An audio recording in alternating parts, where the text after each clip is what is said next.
All right, we can get started here. Welcome everyone to the Masters of Addiction Policy and Practice information session. This is our last one for this admission cycle, so we're really happy to have you here and to teach you how to kind of get the most out of this degree, what to expect with this degree, and to teach you a little bit about all the amazing students who have gone through it, including one of our very special guests today. So I will start off, first of all, by kind of introducing what we'll go over today. The first of which is our general agenda. We'll introduce ourselves and our roles within the program. We'll talk a bit about the program itself, what makes it kind of unique, what it means to study addiction policy and practice, look at career opportunities and alumni outcomes, look at the admissions process itself and what to expect when applying for the program, and then finally leave plenty of time for all of your questions. So first of all, my name is Jennifer Jansen. I use she, her pronouns, and I am the program coordinator for the MS-ADPP program. What that means is I help support graduate students from application to graduation through recruitment, admissions, academic planning, advising, and other programmatic needs. From here, I will pass it off to our associate director and our program director, first of which is Professor Regina Lavelle. Good morning. Thanks so much for joining us today. As Jenny said, my name is Regina Labelle. I'm the director of the master's program, and I also teach in the program. I teach 2 classes, and we'll talk about that in a bit. And I am a Georgetown law grad, worked in the federal government for almost a decade, also worked in Seattle mayor's office for a long time. And I came to this issue from both personal experience, but also having worked in the Obama administration on when we started seeing increases in overdose deaths. So that's a little bit about me. And with that, I'll turn it over to Dr. Myers. Hi, I'm Adam Myers, a longtime basic science faculty member at the Medical Center. I got interested in public health and addiction as well over the last maybe 15 years or so, and it's my pleasure to be here in a support role with this program. I may interact with you, especially if you are interested in the science aspects of addiction or are planning on going to medical or graduate school in various areas. So welcome, and I look forward to talking to you. All right, wonderful. And now I'll let Gina introduce herself as our special guest for today. Hi, everyone. Can you hear me okay? Yes. Great. Thank you. My name is Gina Malagold Carranza. I'm a proud graduate of the first cohort of the Addiction Policy and Practice program in 2022.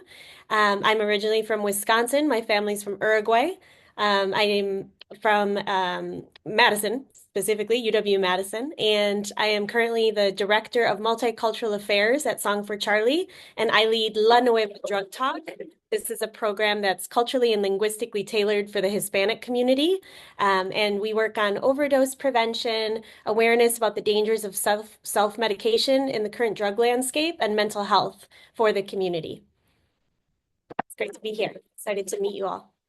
Great, thanks so much for sharing, Gina. From here, I will go to a little information about our faculty. Thanks, Jenny. So we have, I'm very biased, obviously, because I'm so impressed with our faculty members. All of them, except myself, are adjuncts.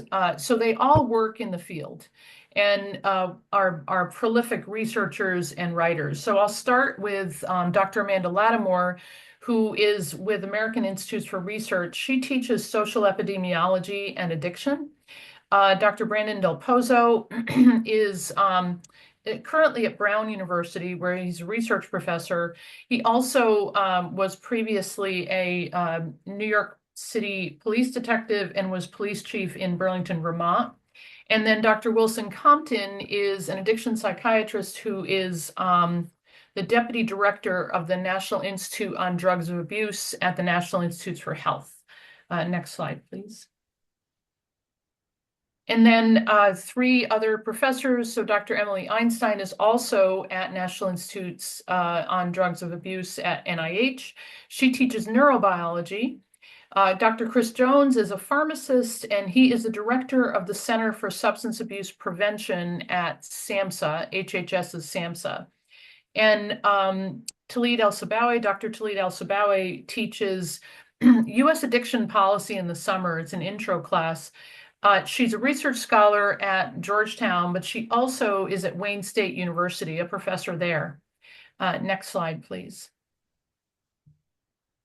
And then finally, our two additional professors, Shelley Weissman, who is a lawyer, and she teaches mental health and addiction law and policy. She's also my colleague at the O'Neill Institute.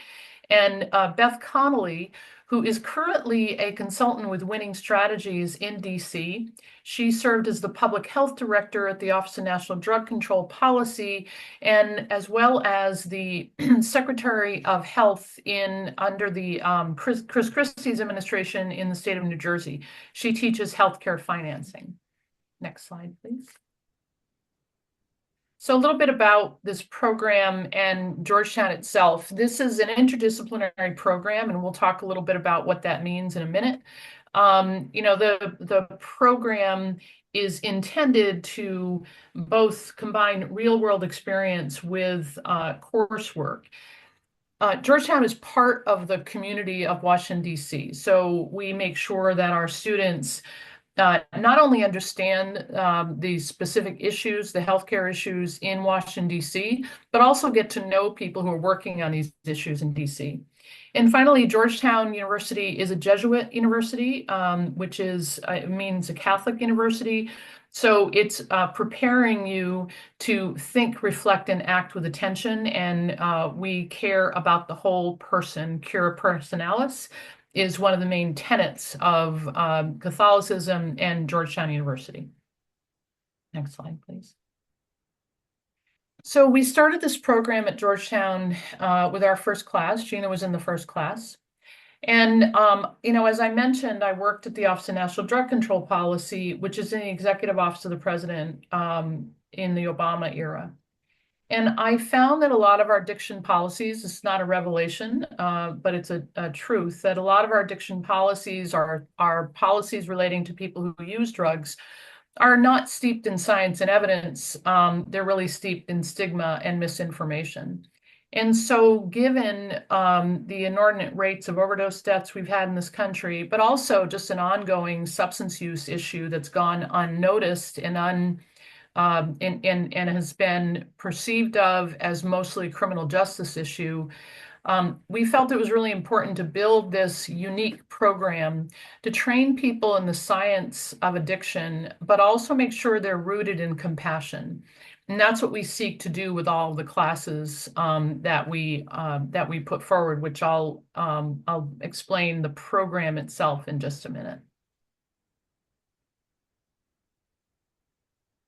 Just a program overview. This is one of our students, Erin Sabel, graduated last year, and she served in the Biden-Harris administration for about 6 or 7 months. She received her position prior to graduation and stayed there until the change in administration. And I'll talk a little bit about, it's really important to me that all of these issues are nonpartisan and bipartisan, and we have people of every political stripe who are in our program. Next slide, please. So this is a one-year program. You start in July and you finish in the following July.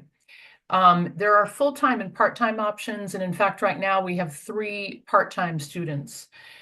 There are 27 core courses that I'll go over in a minute when we talk about what the program is. And then you also have a choice of an elective. It can be either 2 credits or 1 or 3 credits. And then the capstone. And the capstone project is a paper plus a policy proposal paper plus another piece of it. So it can be an op-ed. I'll ask Gina to talk about her capstone in a minute. The capstone is really intended to do exactly what it says. It's kind of like a thesis. At the end of your time, what's an issue you really care about? And what's a policy proposal that can make a difference about this policy problem? Now, the total tuition is $52,410 for this coming year, and that is a discount from the regular rate. So we don't have scholarships, but we do have a reduced rate on our total tuition. And that's something that we've had since the beginning of the program because of Georgetown's commitment to the goals of the master's program. Gina, do you want to talk about your capstone, and then we'll go over all the classes? That's great. Yeah. So the capstone project, you really can begin during your fall semester exploring, as Regina mentioned, a theme or topic or research that was very specific to your professional goals. I lost my brother to an opioid overdose in the months before joining the program. And so I quickly observed that there was multiple family organizations that were left behind in the aftermath and trying to do advocacy efforts that were propelled by their grief and their lived experience. And so in my capstone, I had the opportunity to interview grief support leaders, nonprofit leaders, that matched with the science and the data behind what is an opioid overdose and what is the grief experience. I advocated in my capstone for there to be a national response that would bring in the family members who were left behind and to not forget those stories. So to match the stories with the data and the science that I was learning in the program.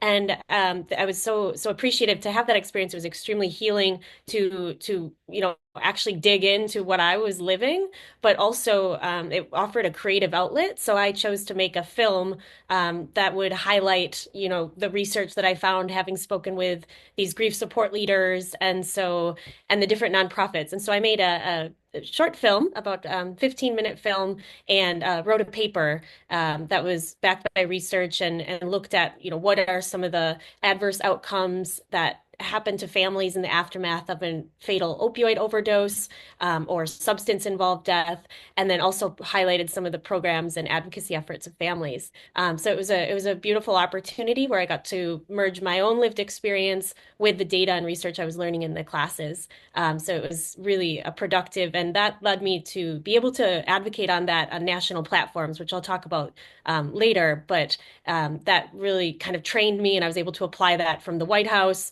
all the way to my current role, which I'll get into in a minute. Thanks, Gina. And Gina's capstone is an example of what we try to do in this program, which is you don't need to leave yourself and your background at the door when you enter this program. We actually want you to draw on your lived experience, encourage that. We have people from all types of backgrounds who come, and they reflect the world of addiction, and that's why we have this program, because we want to train the future leaders in addiction policy. Next slide, please. So what does the program look like? This is the standard full-time schedule. So it starts virtually in the summer. And in the summer, you'll take 3 classes. The first is healthcare finance. That's taught by Beth Connolly. It's not a generic healthcare finance class. It's really, unique in that it identifies how addiction treatment is paid for, how is harm reduction paid for, prevention programs, et cetera.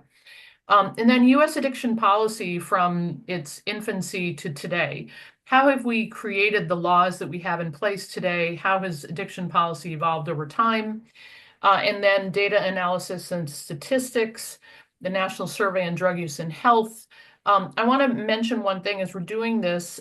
We do look at gambling disorders throughout the program. For the data analysis and statistics, there's not a lot of data on this, so it identifies some of the issues as well. So in the fall, you're in person, and this is when you take 4 classes. First, Foundations of Neurobiology, that's taught by Dr. Einstein.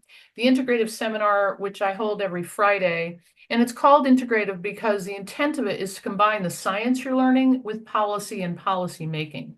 So not just what we should do, but how to get it done.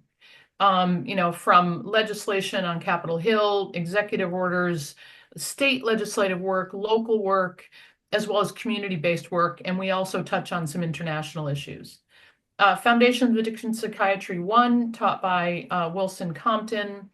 And it is, he does the basics: prevention, treatment, recovery, harm reduction services. What is the science of that? And then social epidemiology with Dr. Amanda Lattimore that's a new class that we put in. Gina, we didn't have it when you were here, but we've had it for the last couple years. In the spring is also in person, addiction and mental health law and policy. That's taught by Shelley Weissman.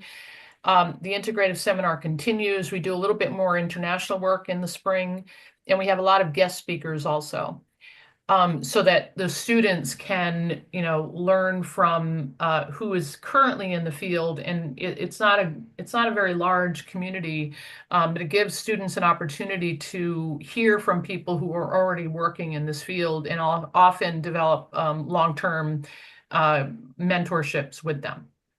And then lastly, the policy elective. So the students can choose from any number of Georgetown classes that are offered. In the summer too, this is when you finish it up. You have the capstone, which is a mentored capstone. You at that time, the students will find someone to mentor them throughout the capstone. And then data analysis and statistics 2 with Dr. Jones, and then comparative approaches to addiction policy with Dr. Brandon Del Pozo. This is, what are the international approaches to addiction policy? We've had the drug czar from Portugal speak to the program. How do different countries approach addiction policy? And that's what that class is. So again, 1 year, July to July. And then next is the part-time schedule. This is a sample schedule, and it builds, the classes build on one another. We currently have one student who has finished part-time. We have another student who will finish part-time this year, and then 2 others who will finish next year. So it's just spread out throughout, and then the mentored capstone is the final class, along with the comparative approaches to addiction policy. Next slide, please. So our career paths, and I'll invite Gina to speak in a minute. This is an area where several of our students have found jobs in the federal government, but about 20%. There's a lot of other state and local governments that are hiring people who work in this field, and our students have not had a hard time finding a job. The picture is of Ben Freyfeld, who works in the state of Maryland, and here he is training Governor Moore and Lieutenant Governor on the use of the overdose antidote naloxone. So our students have work currently at the American Society of Addiction Medicine, American Medical Association, so nonprofit organizations, as well as the DC Department of Behavioral Health in New York State, the state of Maryland, as I said. We have another fellow who is the head of DC's opioid litigation board. He also served on President Trump's transition team this last year. And then finally, we have several students who have gone on to law school, and one has gone on to med school in the future.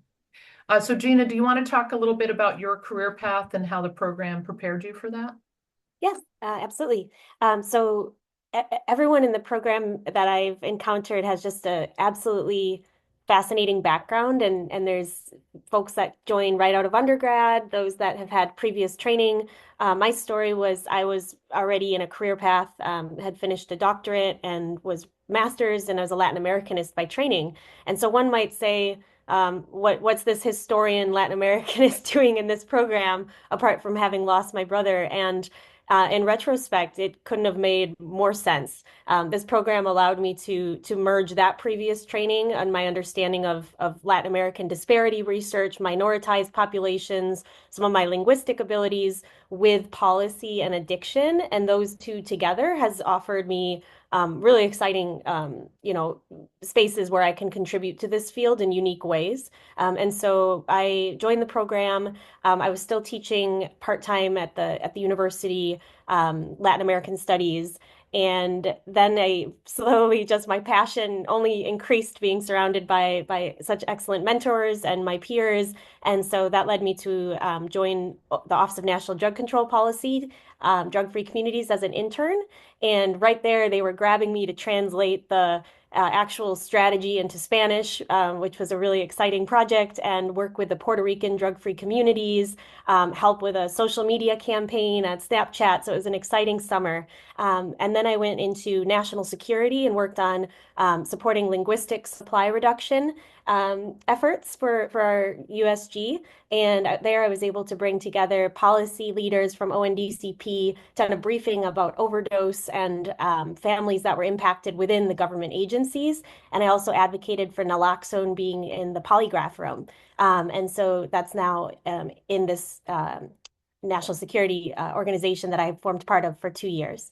Then I had met at ONDCP families that were bereaved and impacted by opioid overdose, fatal and non-fatal. And one of the families remembered me when they were able to receive funding from the state of California to really launch and expand their national nonprofit called Song for Charlie. Charlie was a 22-year-old young man who passed away from an opioid overdose in his dorm a week before graduating. And Charlie's parents, Ed and Mary Ternan, met me at the White House and were impressed by my understanding of this issue, especially for the Latinx community, which was thanks to this program at Georgetown and then some of my previous academic training. And they called on me 2 years later and said, hey, we have a massive Hispanic community in California. We want this information to be linguistically and culturally relevant. Will you direct our program called La Nueva Drug Talk? At the time, it wasn't called that, but they empowered me to put together a team of 12 experts, addiction scientists, policymakers, and I called on my peers from this program to work with me as consultants. So it's been incredible. We get to put our brains together and apply. It's kind of like a class project sometimes again, and continued. So really made lifelong friends. And so I did.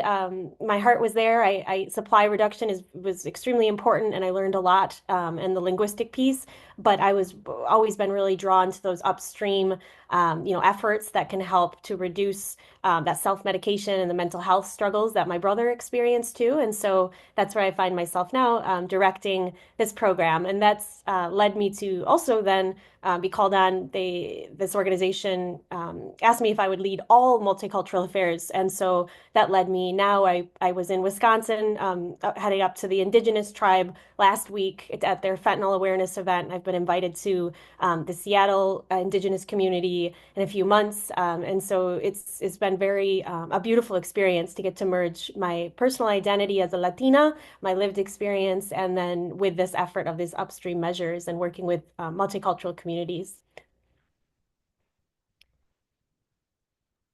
Thanks, Gina. And we're obviously so proud of Gina for all that she's done and how she's put this program into practice every day. And it's exactly what we were hoping for when we started the program. Could you send to the next slide, please? So as I said, we're in Washington, D.C., which is, there's so many opportunities to get involved, both locally as well as on the national level. Our students have done naloxone distribution in the community.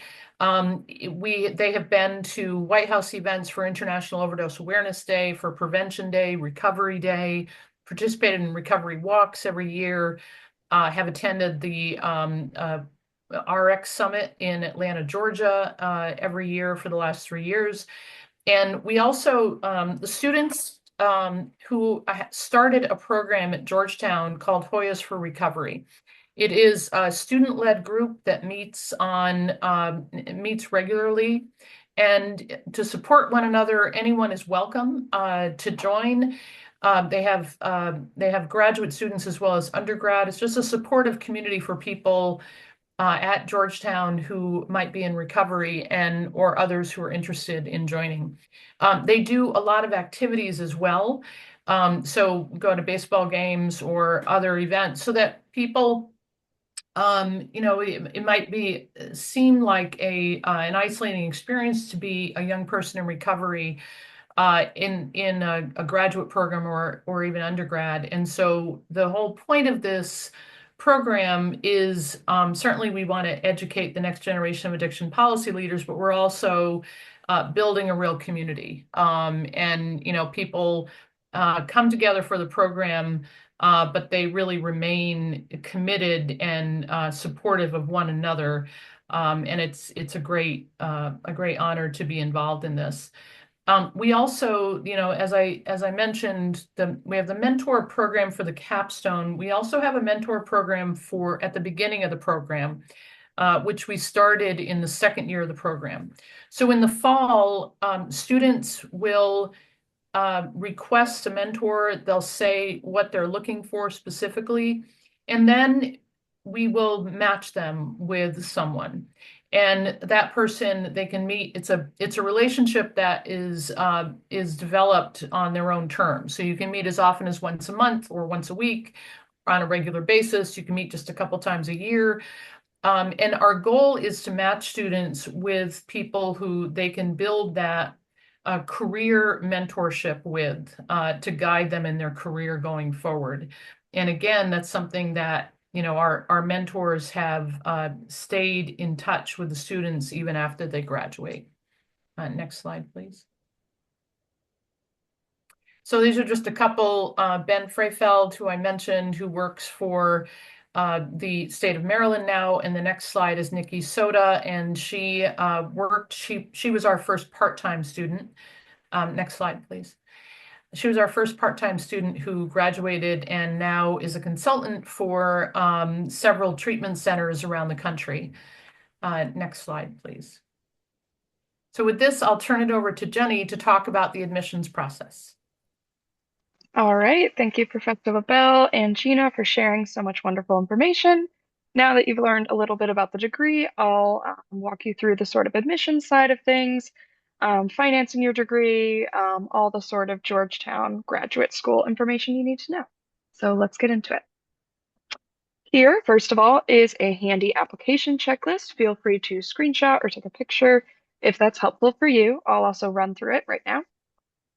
This application is completed through an online portal. If you click the Apply Now buttons on our website, you'll be directed right to it and to make an account.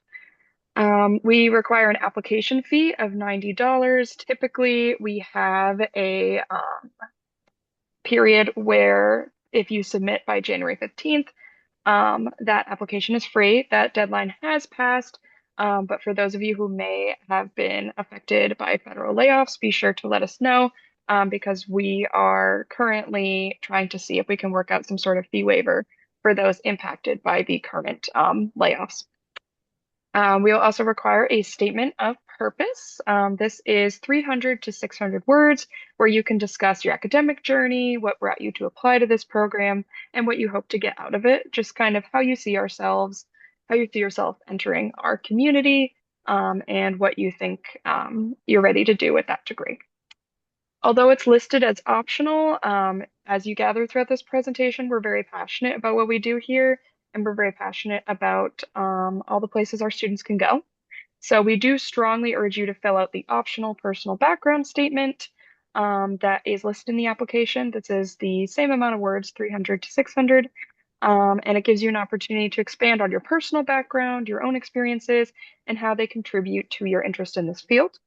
This is another way to kind of not leave your own experiences and background at the door, so to speak. And it helps demonstrate how you'll be an active contributor in our community. So that's something that we really, really like to see from applicants. Next up, we require your resume or curriculum vitae and 2 letters of recommendation. If you're early in your education or currently completing a degree, we'd love to have at least 1 recommendation from an academic you've worked with, such as a professor. But we do have students and applicants who are long out of school or mid-career, so we will accept 1 or both of these letters from a trusted professional, such as someone you've worked with, if that's not possible.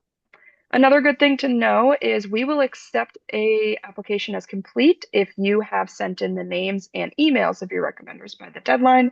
even if the letters themselves aren't uploaded yet. You get a week or two of a grace period in which they can upload those letters. And you can send them reminders and ping them to check on the status of those letters in the online application portal in the meantime. Additionally, as soon as it's available, we'll need your official transcript. For those of you who are completing an undergraduate degree right now, make sure that transcript verifies that you completed that degree, because sometimes we have people submit them a tad early and then there's some confusion there with the graduate school. But this is sort of similar to the recommendation letter requirement in that we will accept unofficial transcripts by our deadline, which I'll get into, of April 1st. But we will eventually need an official copy to make a final decision with the graduate school. So just keep in mind, make sure you have a way to get an official copy, but unofficial is perfectly fine for now. For those of you who attended a school where English was not the primary language of instruction, we require a demonstration of English language proficiency in the form of either a TOEFL or an IELTS test. You'll see on the right, that blue box there shows the minimum scores required to be considered eligible for admission into the program. And you'll also note that we do not require a GRE test. All right, so what do you need to do to be considered eligible for admission to the program? First of all, applicants must hold a bachelor's degree or equivalent from an accredited institution. This typically means your degree should be equivalent to a 4-year undergraduate degree in the United States. If you are not sure about your own degree, you are welcome to submit us a WES evaluation. You can contact me if you're interested in different evaluation credential services we accept, but WES is definitely the preferred one, and it will let us know if your degree for international students is equivalent to a 4-year undergraduate degree of United States study. Next up, again, we really love seeing interest in this field and passion for it. So any interest you can convey in public policy, social science, healthcare, or community service, and more are all strongly preferred. And as we mentioned, consideration will also be given to individuals with lived experience. We want to see your volunteer experience, work experience, internship experience, personal experience. Anything and everything that can demonstrate kind of your interest in this field is something we would love to learn more. Finally, the Graduate School of Arts and Sciences requires a minimum grade point average of 3.0 on a 4.0 scale. With all of this in mind, however, I do want to draw your attention to that blue box in the bottom right corner, because we conduct a holistic review of applications. We have students who have come straight from undergraduate degrees. We've had mid-career professionals like Gina. We've had students in long-term recovery or with experience in the incarceral system. With our small cohort size and the really strong mission of our program, we do really want to get to know you and what draws you to the program. And we acknowledge that not everyone has the same professional or academic journey. So if you are concerned about any of these requirements, we really encourage you to reach out to us via our email, addictionpolicy@georgetown.edu, or reach out to me directly, because we are in cases where applicants are otherwise very strong, able to make appeals to the graduate school on your behalf. All right, so here are the deadlines. I mentioned the priority deadline has passed. However, our regular deadline is still going. You have until April 1st to submit an application to the program, and they will be reviewed on a rolling basis, meaning that you should typically hear back in about 6 weeks. Classes will begin in July 2025, as we mentioned, and the application fee is $90. Again, if you are impacted by federal layoffs, let us know if any of this concerns you, because Georgetown is currently trying to establish a strategy to help best kind of serve your needs. And we can definitely keep you updated on that. All right, so now let's talk a little bit about financing your degree. The tuition rate is confirmed at $1,747, so just about $1,700 per credit. If this doesn't reflect on the website yet, if you're looking at the grad website itself, be sure to navigate to the Addiction Policy and Practice specific website, since we have the confirmed rates on there. Our tuition is discounted from the typical graduate school rate. This was an agreement made with the school based on their faith in the mission and the work of this program. So, for that reason, we do not have additional funds to offer internal scholarships. However, there are some resources we can direct you to when looking for external loans and scholarships. First of all, the Graduate Career Center offers a number of resources to find and apply to external scholarships and fellowships, as well as the Office of Graduate Fellowships and Awards, which has a great section on those resources, on common places to look, common deadlines for scholarships, loans, and fellowships for graduate study. If you are eligible for Veterans Affairs benefits, make sure to contact GU Veterans Service for more information on starting that application process. They have their own website. Also, definitely check in with your employer if you are planning on continuing work during study to see if they have any tuition benefits that you can apply. For example, Georgetown employees, if they continue working while applying for a Georgetown degree, receive tuition benefits in the form of reduced tuition. The free application for federal student aid is open and has been open for a while now, which is great. We definitely recommend students check this out and apply if they are domestic, because it is a free application and you could be found eligible for federal low interest student loans, and also be potentially awarded federal work study, which allows you to apply to specially designated federal work study positions on campus. Students at large are also welcome to work on campus for up to 20 hours a week. And this is also a great opportunity to get a sense of what other programs are doing and other opportunities across the graduate school and beyond. For example, we currently employ a digital support specialist who works in one of the environmental management programs. So it's kind of great to get her different perspective on our work here. And there's also paid internships and work for things like the Center for Justice and Peace Studies, and also just across campus at large. Finally, the Office of Revenue and Receivables offers monthly installment payment plans for tuition. You can sign up for this through the billing portal for Georgetown. And if you want any more details on any of this information, again, you're welcome to reach out to us via email, and I can send you some of those links. All right, so thank you once again for sitting here and listening to us. It has been really great to get to chat with you and share a little bit about why we're excited about this program and all of you potentially being applicants. So we look forward to your questions. You're welcome to use the raise hand function, go off of mute, or type in the chat, and any of us will be happy to chat with you.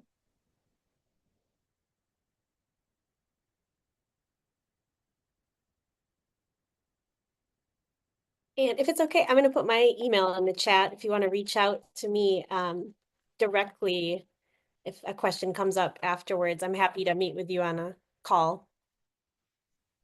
Yes, of course. Thank you for sharing, Gina.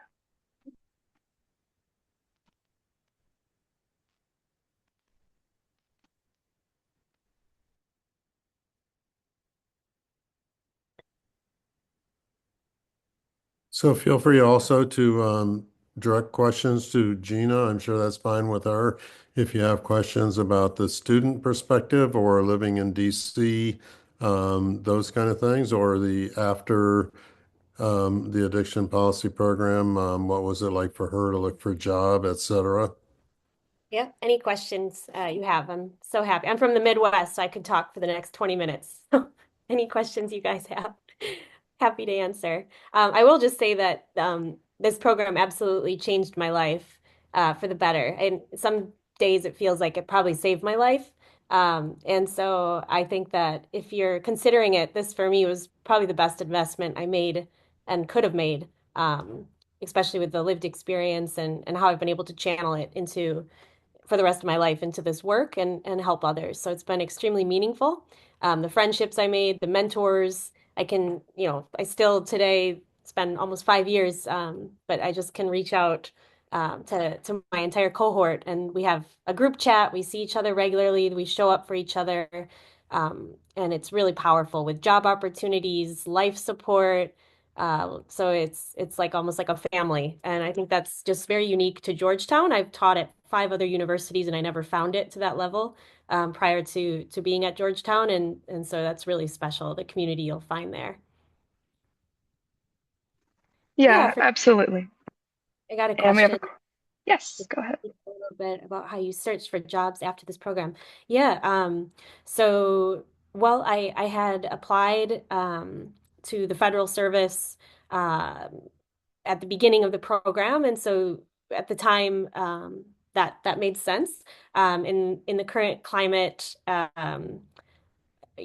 would have probably been different. But as I mentioned, I met a family through an internship at the Office of National Drug Control Policy, and I think they reached out to me to inquire if I'd be capable and available to lead up a nonprofit program. But I will say that the space, having access and being in spaces, being in DC where you can go to different events, as Regina mentioned earlier, there's all sorts of summits that take place.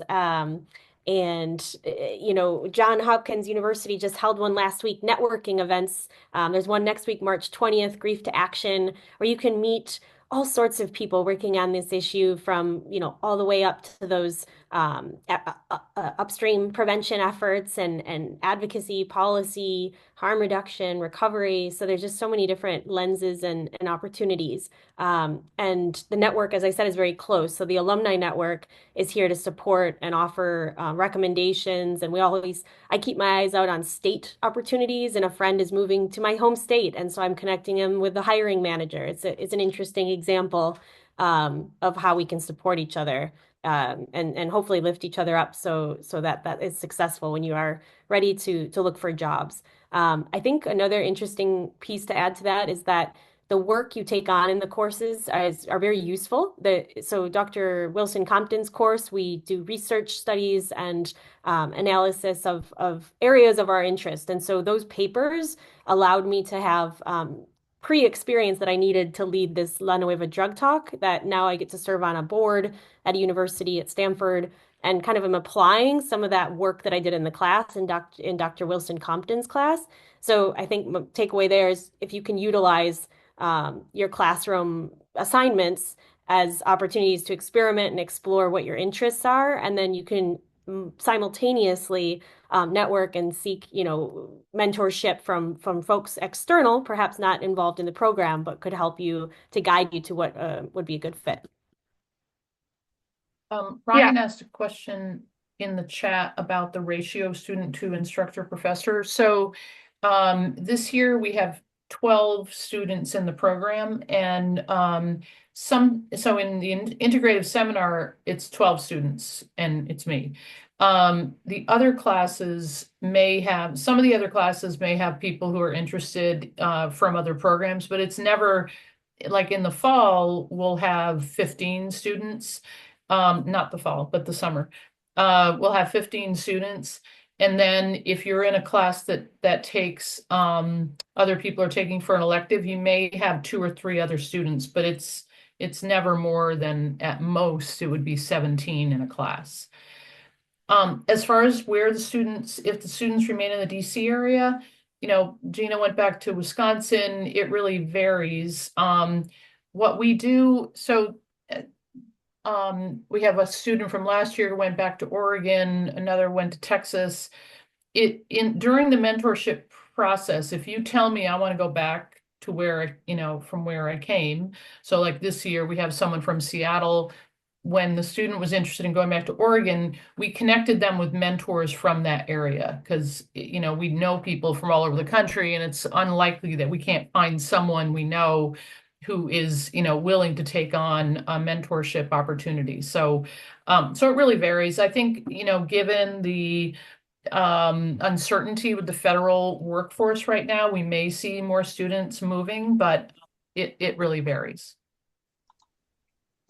That's great. Very helpful. Thank you. And I'm actually in Oregon myself. Okay. I would probably want to be coming back here as well. We've got a lot going on. Yeah. Well, we know a lot of people in Oregon, so yeah. Great. Thank you. Great.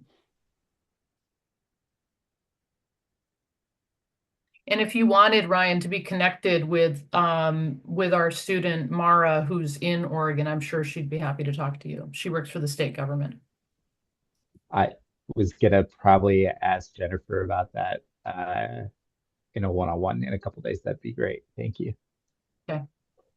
Yes, of course. Feel free to email the addiction policy account and I can get you connected with Mara. We'd be happy to. If you haven't got by now, our community is strong but very passionate. We're small in that it's a very kind of particular field, but everyone's really passionate about looking out for one another and supporting each other in the field. So there are a lot of really great connections you can make throughout the program, which I think really helps people when they're looking for jobs in the field and in specific areas. So, Jennifer, are there any graduate school events that you want to mention coming up? Sure. Again, feel free to reach out, anyone, if you have questions while I'm talking about these. But the first one to highlight that Professor LaBelle put in the chat is our event next Thursday on March 20th, Grief to Action. This is going to be a really great event in partnership with the O'Neill Institute, Song for Charlie, and a host of other wonderful organizations, both on campus and not. Talking about people who have been impacted personally by the opioid crisis and the overdose crisis, and kind of how they transformed those emotions and found solidarity with each other in order to create action in drug policy and addiction policy across the nation. So that's going to be a really inspiring talk featuring SNL alum Chris Farley's brother Tom Farley, as well as our very own Gina Malagold, Professor LaBelle, and some other really great students and alumni in the program. So that's also a great opportunity to come onto campus, meet some alumni, meet some organizations working with us, and meet current students and kind of chat about their experience with the program. For any of you who happen to be admitted students, we will also be hosting an in-person Admitted Students Day on March 28th. That will be in the afternoon till about 5 p.m. and that will include an opportunity to attend Professor LaBelle's integrative seminar course. So that's a really great option for anyone who has been accepted to the program and is thinking about admission or what the program could look like for them. This is our last virtual information session for this cycle of admissions, but all the recordings will be posted to our YouTube channel and I'll follow up with that and attach the slides after this program. So definitely keep in touch, check out our social media for any more information on events we're partnered with or events we ourselves are hosting. I know Professor LaBelle put another great one from O'Neill Institute at Georgetown Law in the chat. And for now, I'll also put up some of that information to follow us, to email us, to call us, in case any questions come up after this session. Again, thank you all so much for attending today and listening. We have another question. Yeah, of course. Sorry, there's a hand raised. Nilibe. If I'm not pronouncing that correctly, please let me know. Yes, feel free to go off of mute. Hello. Hi there. Thank you for the opportunity. First of all, my name is Nungmal Enoch from Ghana, a registered mental health nurse. Great. I was scheduled to join the program, but unfortunately, my area network was not permitting me to connect on time.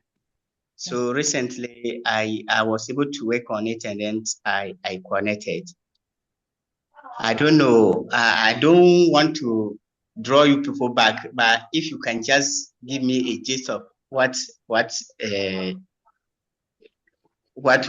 spoken about. We can send you the and we'll send everyone who registered the entire webinar. So Okay. you won't miss anything. And if you have any questions that come up, it's addictionpolicy@georgetown.edu. We'll put the it's on the slide here. You can just email us and, we'll answer any questions that you have. But, Jenny will make sure that gets out to everyone who's registered, including yourself. And, it should answer your questions, but happy to respond through this email. Thank you very much. But I want to make this an appeal. It's a question I want to, in my field of work as a mental health nurse in Ghana here, in recent times, the rise in drugs, addiction, substance abuse, alcohol, and local concussions is increasing rampantly. So I don't know.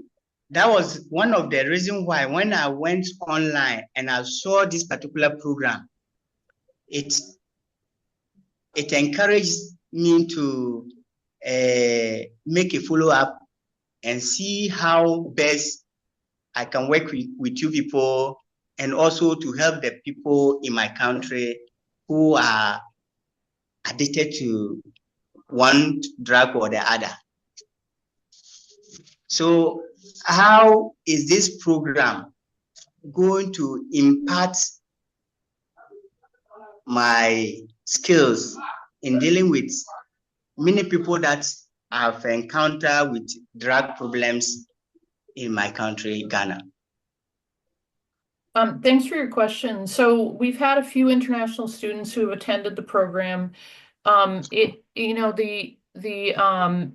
This is a policy program, not a clinical program. So, and the distinction basically is that, we would not be on the front lines of teaching our students about, the clinical practice of treating someone with substance use disorder. We look at the policies that should be underlying all of the evidence-based clinical practices that can be used to address, prevent and address people who may have a substance use disorder.